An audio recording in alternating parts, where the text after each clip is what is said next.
Here's another machine known as a chain hoist. So these weights that are hanging down here, get out of the way, you ding dong. Sit.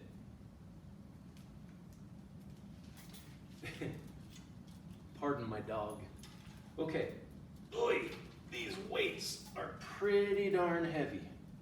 In fact, it takes two hands for me to lift that. I don't think, well, no, I'm just barely strong enough to lift these with one arm, but that's a pretty good workout. And I want to get them to the height of the desk. So I've got two options. Just directly overcome the resistive force of these weights by lifting them a height h, or I could use this thing called a chain hoist. So with the chain hoist,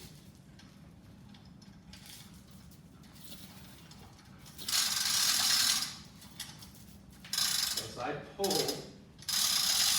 there's this effort distance, hand over hand. I'm pulling, as you can tell, several feet, right? But these weights are only lifting a few inches at a time. So the force that I'm applying with one hand is really small, right? This is certainly not ideal. Listen to it. There's a ratcheting mechanism that offers some additional resistive force, and the block and tackle here that hold these weights adds some extra. So the work that I'm going to have to put in exceeds the work that I'm going to get out. So it's not 100% efficient, but still it's of benefit because this effort force is really small in comparison to this resistive force. In fact, you can barely see the motion of these blocks. But over time, you can see that they're lifting gradually. Now, this doesn't require a lot of power on my part.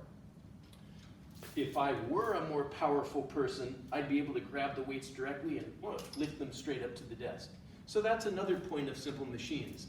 They don't just allow you to do some work with a reduced force, but they also allow less powerful individuals to accomplish some sort of task.